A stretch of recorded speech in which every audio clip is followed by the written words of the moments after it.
cahana gelin, şadiyanca oynap gülüp ululmak bilen ollun. Yaşa çıkan mehribanlığın yenin atağından alın. Fin ıkbalın terfiyelinne bollu fin adım yetim. Senin aklın yeten oktu, bilen oktun, sen yaştın.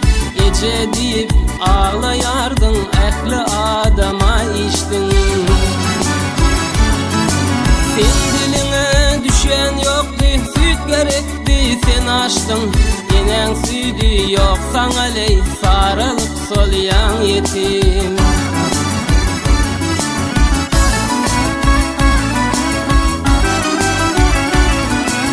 Çağacıklar oynayardı,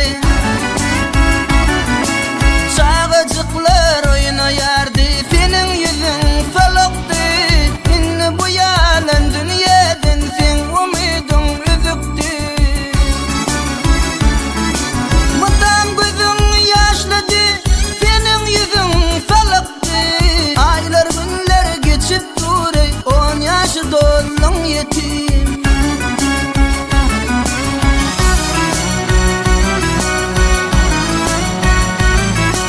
Bardevim çırağı için ilin gönlünü ağladın.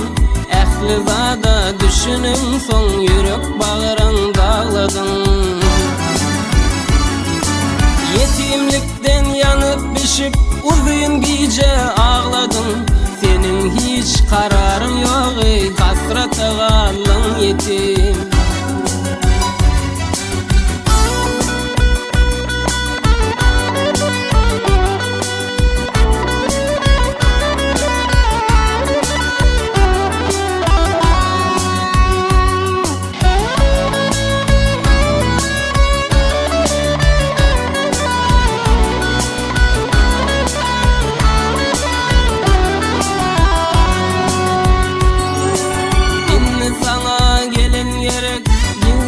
Yaşa yettin, sen uğruna çıkan yoktu, 25 yaştan öttün.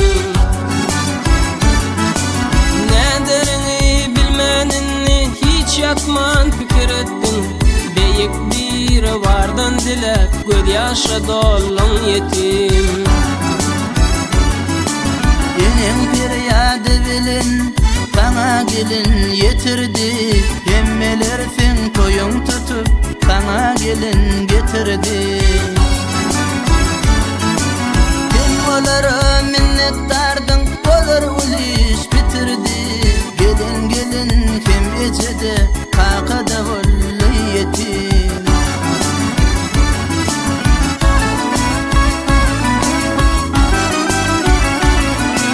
Şeydevillerin bilin, şeydevillerin bilin, durmuş toyun toyladın. Ondan sonra özün işle özgününü ayladın. İnne çıktın yetimlikten, sen erkana yaynadın. 25'i oynap gülüp 40 yaşı doldun yetim.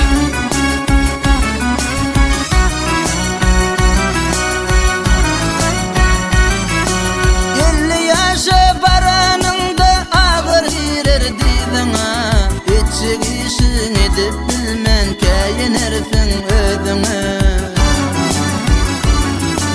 60'ında kara zatlar ak görünür gözüne.